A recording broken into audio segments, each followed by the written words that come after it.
My name is Chef Manny. I'm co-owner of Chicken Riot and Riot BBQ. Today we're using Cutco knives as we get ready for chicken fight. Come make sure that you come see us, with our knife man being our sponsor, local here in Colorado. Our friend Curtis, they're sharp forever. So when you pass it to your kids and they pass it to their kids, the sharpness of these knives will be guaranteed. And they are, the best part, they're 100% American made. So make sure that you get your hands on some of these babies. So here are some of the Cutco knives that we're gonna be using today. This is called a Santoku. I would use this one mostly for vegetables. So sharp, but it works just as well as a chef knife if this is what you have at home. This is our boning knife. The reason why I like it is because it's super sharp, super thin, and slightly flexible. That way it can curve towards the bones and the cartilage. Another tool that I love from Cutco are these shears.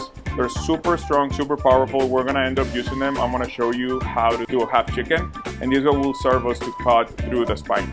With this chicken, I like to flip it first. I grab my boning knife, just taking advantage of how thin it is, and feel the wishbone that we have here. You gotta be careful because this knife is extremely sharp and super thin. I'm gonna use my chef knife just to show you that there are different knives that we can use. So I make little cuts over here, make sure you cut all the way through the skin, and then you're gonna pop the thigh bone from the chicken, and you're just gonna cut in between the breast and the thigh bone. That way you can have to put a leg. Then we get to the breast.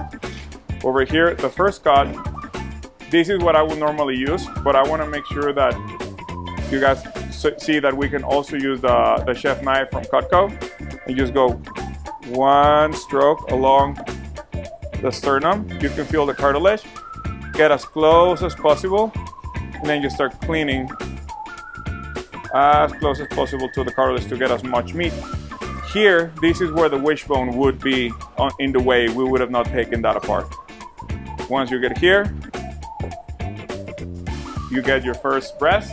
I'm gonna use two knives. This is, again, we're going back to the boning knife, taking advantage of the flexibility, and you just go and start cleaning close to the sternum. The advantage of having such a thin knife is that it allows you to see what you're cutting, how deep you're going, and it definitely helps how sharp they are. Once you get here, you will see the joint in here.